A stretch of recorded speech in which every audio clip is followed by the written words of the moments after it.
கிறிஸ்துவுக்குள் பிரியமானவர்களே, மே 23 2021 ஞாயிற்றுக்கிழமை ஆராதனைக்கு அனைவரையும் இயேசு கிறிஸ்துவின் நாமத்தினாலே அன்புடன் வரவேற்கிறோம்.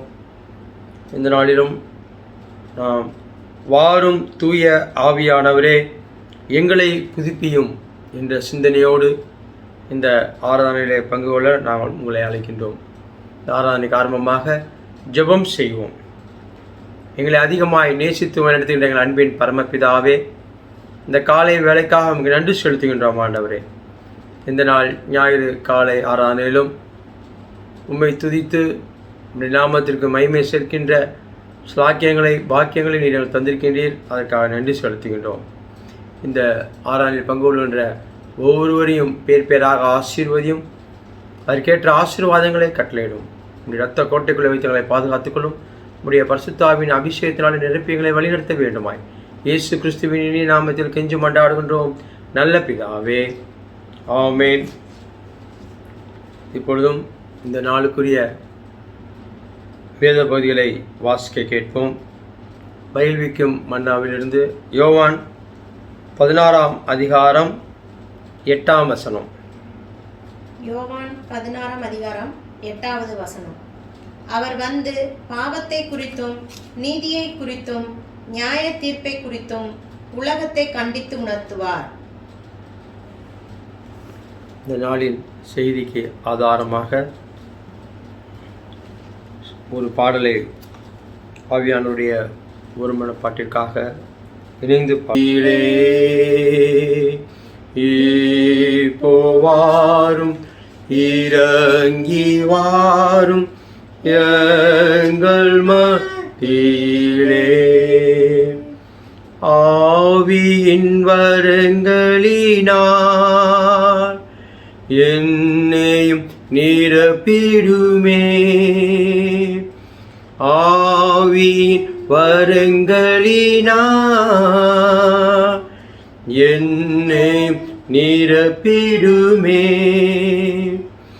எழுந்து ஜொலிக்க என்னை ஊற்றும் இந்த வேளையிலே, எழுந்து ஜொலிக்க என்னை ஊற்றும் இந்த வேளையிலே. ஆவியானவரே, அன்பினாவியானவரே,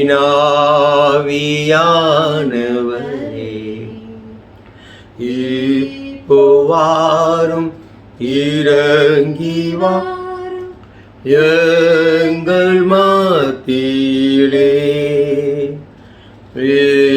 இப்போவாரும் இறங்கி வாரும் எங்கள் மத்தியிலே.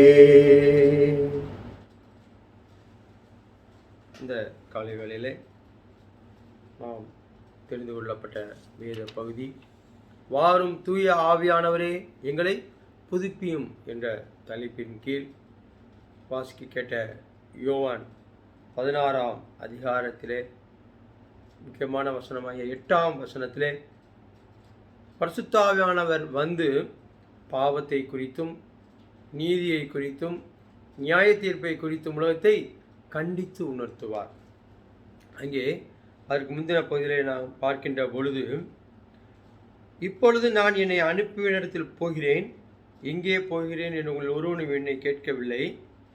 ஆனால் நான் இவைகளை உங்களுக்கு சொன்னதனால் உங்கள் இருதயம் துக்கத்தால் நிறைந்திருக்கிறது.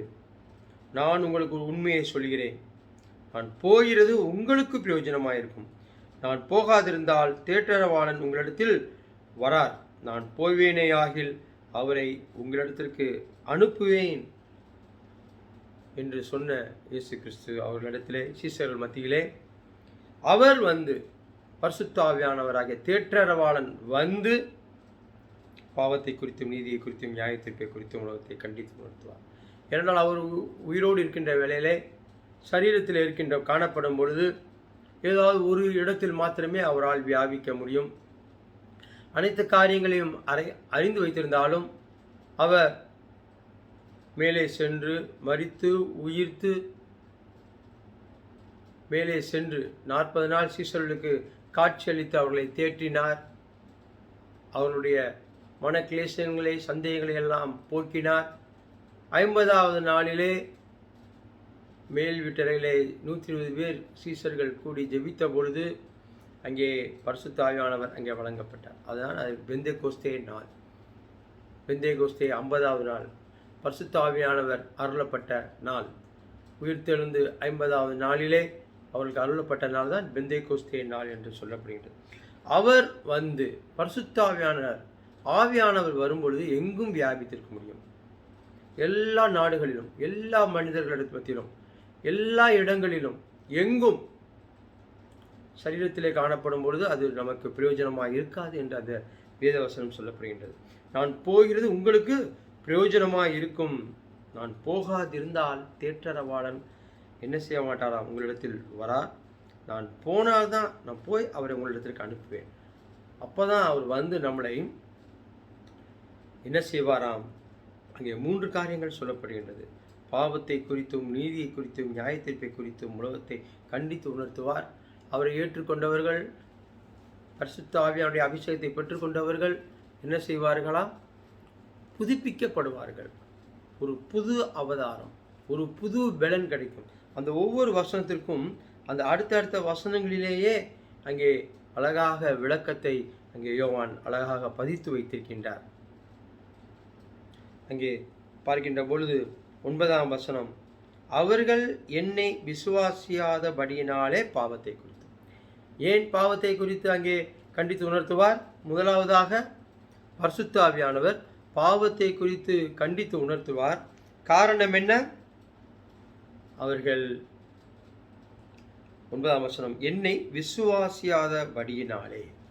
ஆண்டவராய் இயேசு கிறிஸ்துவை விசுவாசிக்கவில்லை. அநேகர் அவர் வந்து அந்த 3.5 ஆண்டுகள் காணப்பட்ட பொழுதும், அவர்களோடு இணைப்பட்ட பொழுதும் அவர்தான் மேசியா என்று விசுவாசிக்கவில்லை. யாருக்காக இந்த உலகத்திலே வந்தாரோ அவர்களே அவர் மேல் குற்றம் சாற்றி, குற்றம் சாற்றி, கொலை செய்து சிலுவையில் அறைந்தார்கள் என்று பார்க்கின்றோம். அதுதான் இங்கே முதலாவதாக அவர் சொல்கின்றார். அவர் வந்து பாவத்தை குறித்து சொல்ல காரணம், என்னை விசுவாசியாதபடியினாலே. ஆண்டவராகிய இயேசு கிறிஸ்து உலக இரட்சகர் என்று விசுவாசிக்கிறனா அவனுக்கு புத்துணர்வு கிடையாது, ஆவில் உயிர்ப்பிக்க முடியாது என்று வேதம் சொல்லுகிறது. அங்கே 104ஆம் சங்கீதம் 30ஆம் வசனத்திலே நாம் வாசிக்கும் பொழுது, நீர் உம்முடைய ஆவியை அனுப்பும் போது அவைகள் சிருஷ்டிக்கப்படும். இயற்கை சிருஷ்டிக்கப்பட்டதை அங்கே அழகாக விவரித்து எழுதுகின்றார் சங்கீதக்காரன். அதனுடைய பிந்திர, நீர் பூமியின் ரூபத்தையும் புதிதாக்குகிறீர். அவர் படைத்த இந்த பூமியை தெரிந்தெடுத்து ஒழுங்கின்மையாக இருந்த அந்த பூமியை புதுப்பிக்கின்றது போல அங்கே புதுப்பிக்கிறீர் என்று அங்கே சங்கீதக்காரன் சங்கீதம் 104:30 சொன்னது போல, அவர் நமக்குள் வரும்பொழுது, நம்முடைய பாவத்தை குறித்து நமக்கு உணர்த்தும் பொழுது நாம் புதுப்பிக்கப்படுகின்றோம். பாவத்தை குறித்து எப்பொழுது உணர்த்தப்படுவோம் என்றால், அவர் மீது வைக்கின்ற விசுவாசம் காணப்பட்டால் ஒழிய, இயேசு கிறிஸ்து மீது விசுவாசம் வைக்கும் பொழுது மாத்திரமே அந்த உணர்வு வரும் என்று வேதம் சொல்கிறது. இதைத்தான் அப்போஸ்தலர் 2ஆம் அதிகாரம் 37ஆம் வசனத்திலே நாம் பார்க்கின்றோம். இதை அவர்கள் கேட்ட பொழுது, அங்கே அப்போஸ்தலர் 2ஆம் அதிகாரம் முதல் 4 வசனங்களை நாம் வாசிக்கும் பொழுது, அப்போஸ்தலர் 2, பெந்தேகோஸ்தே என்னும் நாள் வந்த பொழுது அவர்கள் எல்லாம் ஒருமனப்பட்டு ஒரு இடத்தில் வந்திருந்தார்கள். அப்பொழுது பலத்த காற்று அடிக்கிறது போல, முழக்கம் போல வானத்திலிருந்து சடிதியாய் ஒரு முழக்கம் உண்டாகி அவர்கள் உட்கார்ந்த வீடு முழுவதையும் நிரப்பிற்று. அங்கே அவர்களுக்கு பரிசுத்தாவினுடைய அபிஷேகம். 4ஆம் வசனம், அவர்கள் எல்லாரும் பரிசுத்தாவினால் நிரப்பப்பட்டு ஆவியானவர் தங்களுக்கு தந்திருந்த வரத்தின்படியே வெவ்வேறான பாஷைகள் பேசத் தொடங்கினார். அங்கே பரிசுத்த ஆவியானவர் வழங்கப்பட்டார். அதனால் அங்கே கூடியிருந்தவர்கள் அனைவரும் புதுப்பிக்கப்பட்டார்கள். அங்கே கூடியிருந்தவர்கள் மத்தியிலே அவர்கள் பாஷைகளே பேச கேட்டார்கள். ஒரு மிகப்பெரிய எழுப்புதல் அங்கே உண்டாகிறது. உயிர்த்தெழுந்த நாளுக்கு பின்பு 50வது நாளிலே. அதன் பின்பு 14வது வசனத்திலே பார்க்கின்ற பொழுது, பேதுரு 11 கூட நின்று எழுந்து நிற்கின்றார். கர்த்தர் அவனை புதுப்பிக்கின்றார். கர்த்தருடைய காரியத்தை, இயேசு கிறிஸ்துவனுடைய அந்த நடந்த அனைத்து காரியங்களையும் அங்கே சொல்கின்றார். நீங்கள் கொலை செய்தீர்கள், 3ஆம் நாள் பிதாவானவர் அவரை உயிரோடு எழுப்பினார் என்று அவர்கள் சொல்லி அந்த நடந்த காரியங்கள் அனைத்தையும், ஆண்டவர் இயேசு கிறிஸ்து பிறந்தார், வளர்ந்தார், அவர்கள் பாடுபட்ட காரியங்கள் அனைத்தும் எல்லாம் இப்பொழுது நடந்ததும் 16ஆம் வசனத்திலேயோ சொன்னபடியே யோவேல் தீர்க்கதரிசி சொல்லப்பட்டது இங்கே நடக்கிறது என்று அங்கே எடுத்துரைக்கின்றார் யோவான். தீர்க்கதரிசியாக யோவேலினால் உரைக்கப்பட்டபடியே இது நடந்தேறுகிறது. கடைசி நாட்களில் நான் மாம்சமான யாவர் மேலும் என் ஆவியை ஊற்றுவேன் என்று அவர் சொன்ன காரியம் இங்கே நடந்து கொண்டிருக்கிறது. இப்பொழுது அந்த பாவத்தை குறித்து அவர்கள் உணரப்படுகிறார், குத்தப்படுகின்றார்கள். நாம் செய்தது பாவம். அங்கே இருந்தவர்கள், சுற்றி இருந்தவர்கள் எல்லாம் அதை கேட்கும் பொழுது 37ஆம் வசனம், அப்போஸ்தலர் 2ஆம் அதிகாரம் 37ஆம் வசனம். இதை அவர்கள் கேட்டபொழுது இருதயத்திலே குத்தப்பட்டவர்களாகி பேதுருவையும் மற்ற அப்போஸ்தலரையும் பார்த்து, சகோதரரே, நாங்கள் என்ன செய்ய வேண்டும் என்றார்கள். இருதயத்தில் குத்தப்பட்டவர்களாக மாற்றப்படுகின்றார். அதைத்தான் இங்கே வாசித்தோம். 16:8 முதல்ல பாவத்தை குறித்து அவர் உணர்த்தும் பொழுது என்ன செய்யப்படுமா? கண்டித்து உணர்த்துவார், கண்டித்து உணர்த்துவார் என்று பார்த்தோம். அதைத்தான் இங்கே 9ஆம் அவர்கள் என்னை விசுவாசியாதபடியினாலே பாவத்தை, அவர்கள் செய்த தவறை இந்த ஆவியானவர் அவர்கள் எடுத்து தங்களை புதுப்பித்து கொண்டு சீடர்கள் அவர்கள் மத்தியில் எடுத்து கூறின பொழுது அவர்கள் இருதயத்திலே குத்தப்பட்டவர்களானார், உணர்த்தப்பட்டார்கள். உலகத்தை கண்டித்து உணர்த்தும் அந்த பரிசுத்த ஆவியானவருடைய செயல்பாடு அங்கே அப்போஸ்தலர் 2ஆம் அதிகாரத்திலே நடைபெறுகிறது. அவர் உயிர்த்தெழுந்த 50வது நாளிலே தைரியமாக எழுந்து நின்று பிரசங்கம் செய்கின்றார். சீடர்களோடு 11 சீடர்களோடு பேதுரு எழுந்து பேசும்போது அவர்கள் இருதயத்திலே குத்தப்பட்டவர்களாக, அப்பொழுது பேதுரு அவர்களை நோக்கி என்ன சொல்கின்றார்? நீங்கள் மனம் திரும்பி ஒவ்வொருவரும் பாவ மன்னிப்புக்கென்று இயேசு கிறிஸ்துவின் நாமத்தினாலே ஞானஸ்தானம் என்று சொன்ன பொழுது, அப்பொழுது நீங்களும் பரிசுத்த ஆவியின் அபிஷேகத்தை பெறுவீர்கள் என்று சொல்லும் பொழுது அவர்கள் இருதயத்திலே குத்தப்பட்டவர்களாக, பரிசுத்த ஆவியானவர் பேதுரு மூலமாக உரையாற்றின பொழுது அது அவர்கள் மத்தியிலே கிரியை செய்தது. நாம் எத்தனை பேர் உண்மையுள்ள விசுவாசம் உள்ளவர்களாக காணப்படுகின்றோம்? பரிசுத்த ஆவியின் அபிஷேகத்தினாலே நிரப்பப்படுகின்றோமா?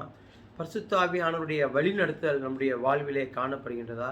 நாம் எடுத்து வைக்கின்ற ஒவ்வொரு அடியும் அவருடைய சித்தம் அறிந்து பரிசுத்த ஆவியானவருடைய வழிநடத்தலை பெற்று நாம் கடந்து செல்கின்றோமா?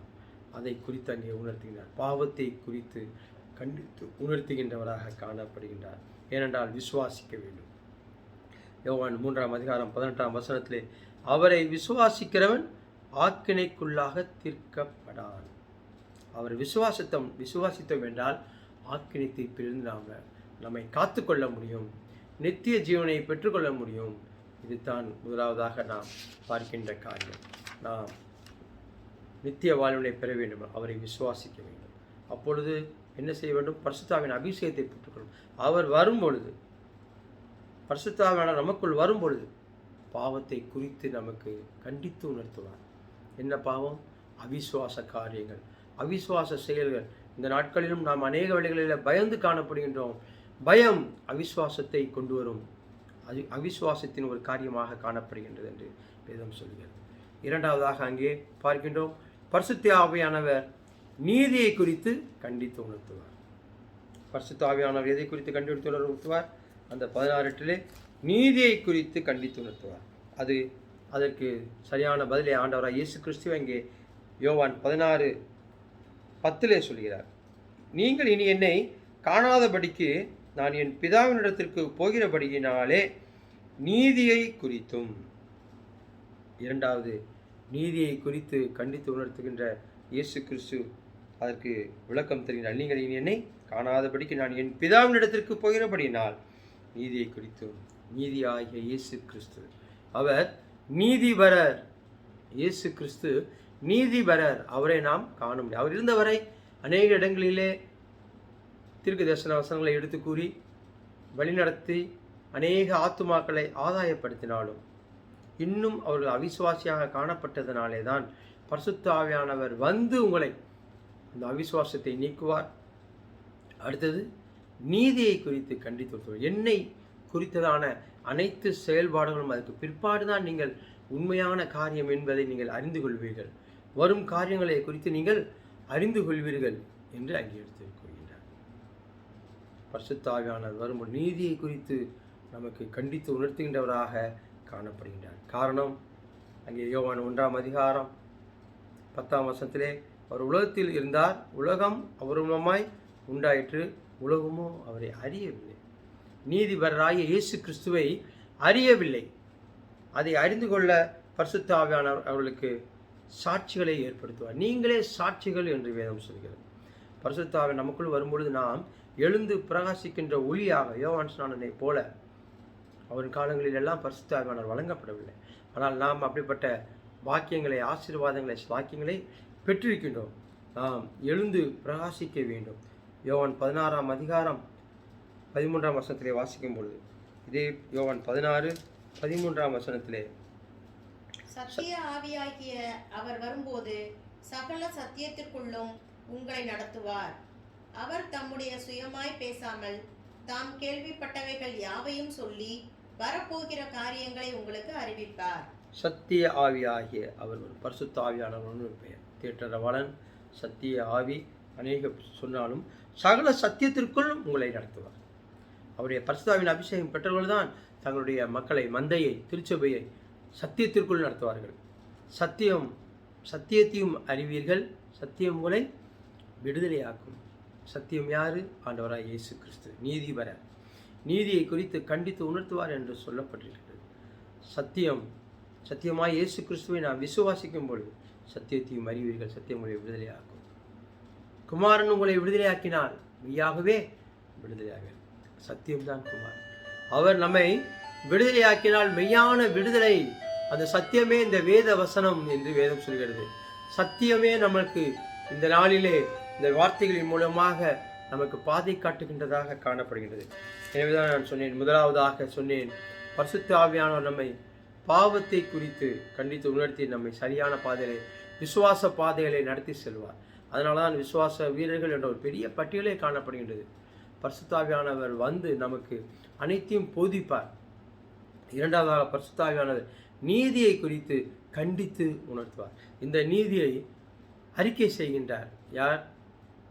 அந்த சிலுவையில் அறைந்து காணப்பட்டு உயிரிழந்த வேளையிலே மத்தேயு 27:54 100க்கு அதிபதியும் அவனோட கூட இயேசுவை காவல் காத்திருந்தவர்களும் பூமி அதிர்ச்சியையும் சம்பவித்த காரியங்களையும் கண்டு மிகவும் பயந்து அங்கே அறிக்கை செய்கின்றார்.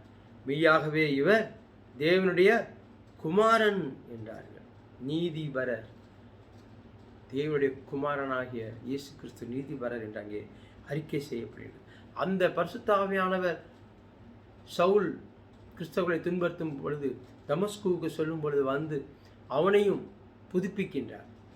வாரும் தூவியானவரே எங்களை புதுப்பியும் என்று சொல்கின்ற வேளையிலே அங்கே அந்த நீதிபரர் பவுலுடைய வாழ்க்கையிலே நீதி செய்கிறார். சவுல் பவுலாக மாற்றப்பட்ட பின்பு அநேக நிருபங்கள் எழுதுகிறார். ஆவியின் அபிஷேகத்தினாலே அவன் செல்லுகிற இடமெல்லாம் அற்புதங்கள், அடையாளங்கள், அவருடைய வார்த்தைக்கு அனைவரும் ஏங்கி திரிந்தார்கள். அநேக இடங்களிலே அரசாள்பவர்களே அந்த பரிசுத்தாவின் அபிஷேகத்தினாலே அவன் எடுத்து சொல்லும் பொழுது, போதிக்கும் பொழுது அங்கே அவர்களுக்கு விடுதலை, கிறிஸ்தவர்களாக மாற்றப்படுகின்ற அனுபவத்திற்குள்ளாக கடந்து வருகின்றதை நாம் பார்க்கின்றோம். மூன்றாவதாக பரிசுத்த ஆவியானவர் நியாய தீர்ப்பை குறித்து கண்டித்து உணர்த்துவார். அங்கே 8 பிந்தின பகுதி, நியாய தீர்ப்பை குறித்தும் உலகத்தை கண்டித்து உணர்த்துவார். அதற்கு அங்கே 11 இந்த உலகத்தின் அதிபதி நியாயம் தீர்க்கப்பட்டதினாலே நியாய தீர்ப்பை குறித்தும் கண்டித்து உணர்த்துவார். இந்த உலகத்தின் அதிபதியாகிய பிசாசானவன் தோற்று போனவன், ஆனாலும் இன்றும் அவன் ஜெயித்தவனைப் போல அநேகரை பயத்தினாலும் உலக காரியங்களினாலும் பாவ இச்சைகளுக்கு அடிமையாக்கி அநேக ஆத்துமாக்களை ஜெயித்து கொண்டிருக்கின்றது போல பாவனை செய்கின்றார். யாரை விழுங்கலாமோ என்று இன்றும் கட்சிக்கின்ற சிங்கம் போல அவன் சுற்றி வகை தேடி சுற்றி திரிந்து கொண்டிருக்கின்றான். எத்தனை ஆண்டுகளாக பழைய ஏற்பாட்டு காலங்களிலும் புதிய ஏற்பாட்டு காலங்களிலும் ஆதாம் ஏவாள் மனித வீழ்ச்சியில் இருந்து அவன் இன்று வரை சுற்றித் திரிகின்றான். இயேசு கிறிஸ்து வந்து அவனை ஜெயித்து விட்டார். மரணம் ஜெயமாக விழுங்கப்பட்டது. சர்ப்பம், அதில் சொல்லப்பட்ட அந்த வலு சர்ப்பம் காலில் போட்டு மிதிக்கப்பட்டு விட்டது, தோற்றுவிட்டான். ஆனாலும் என்ன செய்கிறார்?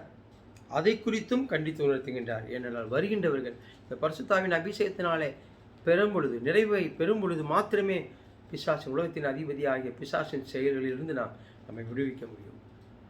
இயேசு கிறிஸ்து உபவாசித்து செல்லும் பொழுது உலகத்தின் அதிபதியாக பிசாசானவன் அவரை கொண்டு போகின்றார் ஆவி. 3 சோதனைகள், அனைத்திலும் அவர் உடன்படாமல் வார்த்தை என்ற சத்தியத்தினாலே இயேசு கிறிஸ்து அவனை மேற்கொண்டார், ஜெயித்தார். அப்பையும் ஜெயித்தார். சிலுவையில் தன்னுடைய சொந்த இரத்தத்தை சிந்தி ஜெயித்தார். இங்கே அதைத்தான் சொல்லப்படுகிறது. நியாய தீர்ப்பை குறித்தும் அங்கே கண்டித்து உணர்த்துவார். நமக்குள்ளாக இந்த பரிசுத்த ஆவியானவர் வரும்பொழுது நியாய தீர்ப்பு வரும். யோவான் 12ஆம் அதிகாரம் 31ஆம் வசனத்திலே அவர் அவங்களை கடந்து செல்கின்ற வேளையிலே ஊழியத்தின் பாதையில் செல்லும் பொழுது அங்கே வானத்திலிருந்து அனைத்து விழும் பொழுது அங்கே அழகாக எடுத்துரைக்கின்றார். இப்பொழுதே இந்த உலகத்திற்கு நியாய தீர்ப்பு உண்டாகிறது. இப்பொழுதே இந்த உலகத்தின் அதிபதி புறம்பாக தள்ளப்படுவார். புறம்பாக தள்ளப்பட்ட பிசாசு, வலு சர்ப்பமாகிய பிசாசு கர்த்தர் இயேசு கிறிஸ்துவின் மூலமாக ஜெயித்து இன்று நமக்கு பரிசுத்த ஆவியானவரை வழங்கியிருக்கின்றார். அந்த உலகத்தின் அதிபதியாகிய பிசாசை ஜெயித்தது நிமித்தமாக நியாய தீர்ப்பு உண்டு. ஒரு தரம் மதிப்பதும் ஒரே தரம் நியாய தீர்ப்பு அடைவதும் நமக்கு நியமிக்கப்பட்டிருக்கின்றது என்று வேதம் தெளிவாக சொல்லுகின்றது. நியாய தீர்ப்பின் நாட்களிலே நாம் இயேசு கிறிஸ்துவோடு பிதாவின் வலது பாசத்தில் வீற்றிருக்கின்ற அவரோடு நாமும் காணப்பட வேண்டும்.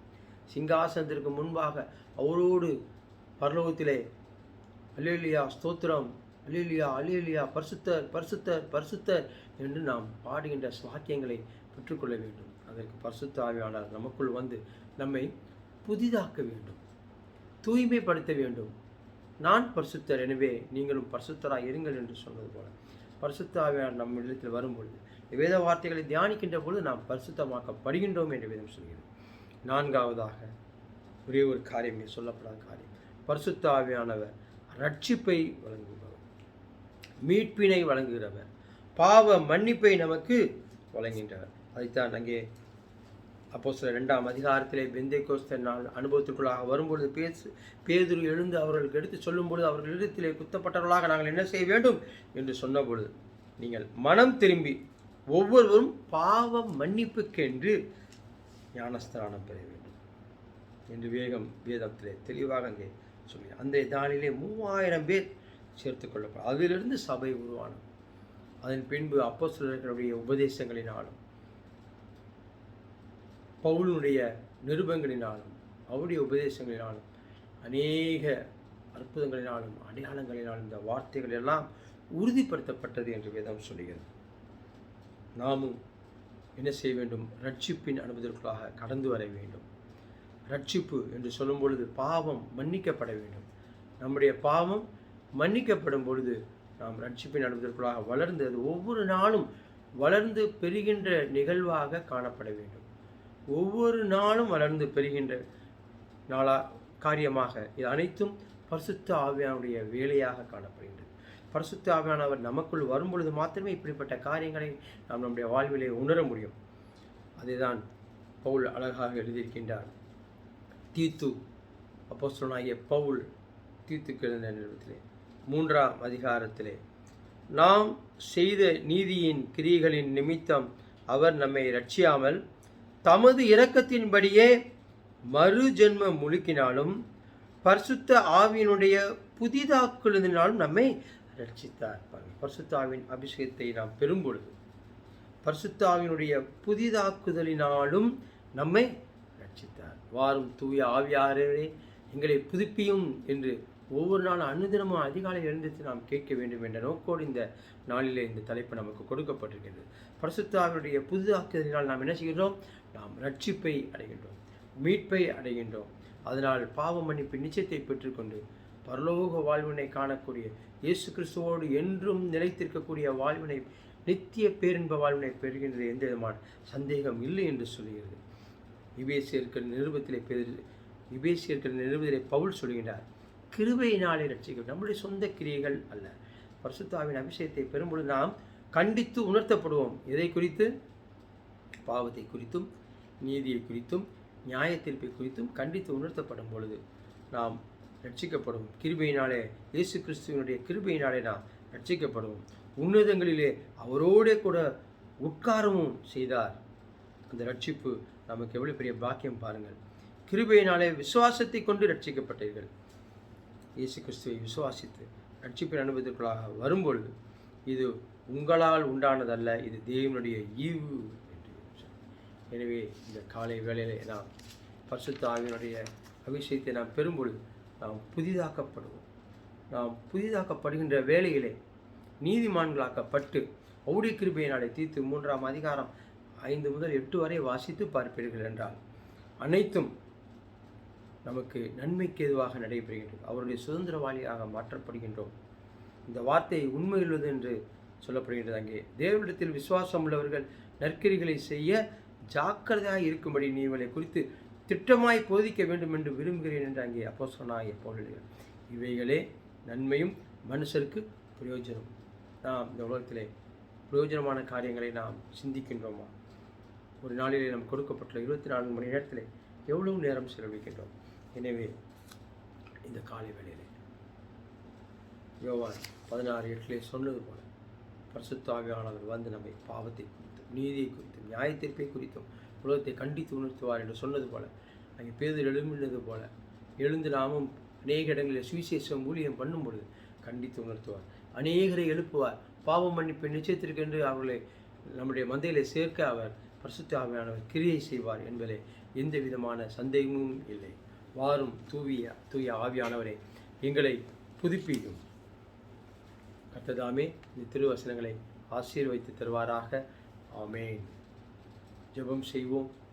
எங்களை அதிகமாய் நேசித்து வளர்த்த எங்கள் அன்பின் பரமபிதாவே, இந்த காலை வேளையிலும் நாங்கள் உம்முடைய வேத வார்த்தையிலிருந்து நீர் தந்த அந்த பெந்தேகோஸ்தே நாளிலே வழங்கப்பட்ட பரிசுத்த ஆவியானுடைய வல்லமைகளை புதுப்பிக்கின்ற தருணங்களை, முதல் அபிஷேகிக்கப்பட்ட நாளிலேயே பேதுரு பேசினது போல எழும்பி நாங்களும் அநேக இடங்களில் பேசி அன்று அவன் 3000 பேரை மந்தையில் சேர்த்து கொண்டார். பாவ மன்னிப்பை குறித்து நாங்கள் என்ன செய்ய வேண்டும் என்று இருதயத்தில் குத்தப்பட்டவர்களாக அவர்கள் கேட்டபொழுது அவர்களுக்கு ஞானஸ்தானம் கொடுத்து மந்தையிலே சேர்த்துக்கொண்டார். அதே போல் நாங்களும் அநேகருக்கு உண்மை பற்றி சுவிசேஷ ஊழியத்தை அறியும். பாவத்தை குறித்தும், அதாவது உண்மையில் வைக்கப்பட்ட விசுவாசம், நீதியை குறித்தும், நீதிபரராகிய இயேசு கிறிஸ்துவை சத்தியத்தையும் அறிவீர்கள், அறிந்தால் மாத்திரமே விடுதலை. சத்தியத்தையும் அறிவீர்கள், சத்தியம் உங்களை விடுதலையாகும். அதை அறிந்தால்தான் வேத வார்த்தை என்ற சத்தியத்தை நாங்கள் வாசித்து ஜெபித்து அக்னி அபிஷேகத்துக்குள்ளாக கடந்து வரும்பொழுது, பரிசுத்தாவின் அபிஷேகத்துக்குள்ளாக வரும்பொழுது அது எங்களை விடுதலையாக்கும் என்று வேதம் சொல்கிறது. அதேபோல் நியாய தீர்ப்பை குறித்து, நியாய தீர்ப்புக்கு நாங்கள் தப்பித்துக் கொள்ள வேண்டும் என்றால் உண்மை விசுவாசிக்க வேண்டும். அவரை விசுவாசிக்கிறவன் ஆக்கினைக்கு உள்ளாக தீர்க்கப்படான் என்ற வார்த்தையின் பிரகாரமாக நாங்களும் எங்களை தப்புவித்துக் கொள்ள உம்மிடத்தில் விசுவாசம் வைத்து அது எங்களுக்கு நன்மைக்கான காரியங்களை பெற்றுக்கொள்ள பரிசுத்த ஆவியினாலே நாங்கள் புதிதாக்குவதனாலே ரட்சிப்பின் அனுபவத்திற்குள்ளாக அனுதினமும் வளர்ந்து வருகிற நிற்கிறவை பாராட்டும். இந்த அறநிலை பங்குள்ள ஒவ்வொருவரையும் உம்முடைய பாதுகாப்புக்குள் வரையத்துக்குள் வைக்க வேண்டுமாய் ஜெபிக்கின்றோம்.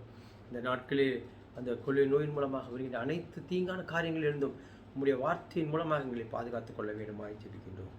உடைய வார்த்தையை அனுப்பி நீ குணமாக்க வல்லவர். சத்தியமாகிய வார்த்தை ஆகிய இயேசு கிறிஸ்து எங்களுக்குள் வரும்பொழுது நாங்கள் விடுதலை அடைவோம் என்று நம்பி நாங்கள் இந்த நாட்களில் கடந்து செல்ல நீர் கிருபை பாராட்டும்.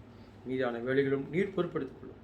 இயேசு கிறிஸ்துவின் இனிய நாமத்தில் கெஞ்சு மண்டாடுகின்றோம் நல்ல பிதாவே, ஆமேன். பரமலிங்கங்கள் ஜெபத்தை ஏற்றெடுப்போம். பரமலிங்கங்கள் பிதாவே, இந்த நாமம் பரிசுத்தப்படுவதாக, ராஜ்யம் வருவதாக, உடைய பரமத்திலே செய்யப்படும் போல பூமியிலும் செய்யப்படுவதாக. அன்றுள்ள அப்பத்தை தாரும் எங்களுக்கு ஒரு மாயக்கட்டு நாங்கள் மணிக்கள் பார்க்கணும் மணியும் எங்களை சோதனை பேசி பண்ணாமல் தீமண்டிச்சுக்கொள்ளும். ராஜ்யமும் வல்லமையும் என்றைக்கு முடியவில்லை. ஆமேன். ஆசீர்வாதத்தை பெற்றுக்கொள்வோம். நம்முடைய கர்த்தராகிய இயேசு கிறிஸ்துவின் கிருபையும் பிதாவாகிய தேவனுடைய அன்பும் பரிசுத்த ஆவியானுடைய ஐக்கியம் அரவணைப்பும் பாதுகாப்பும் இன்றும் என்றும் சதா காலமும் நம் அனைவரோடும் நிலைத்திருப்பதாக. ஆமேன். என் ஆத்மாவே கர்த்தரை ஸ்தோத்திரி, என் முழு உள்ளமே பரிசுத்த நாமத்தை ஸ்தோத்திரி. என் ஆத்மாவே கர்த்தரை ஸ்தோத்திரி, கர்த்தர் செய்த சகல பாவங்களையும் மறவாதே. ஆமென். கர்த்தர் உங்களோடு இருப்பாராக. அவர் உமது ஆவியோடு இருப்பாராக. சமாதானத்தோടെ போய் வர கடவோம். கர்த்தருடைய கர்த்தருடைய நாமத்தினாலே நாமத்தினாலே ஆமென். ஆமென்.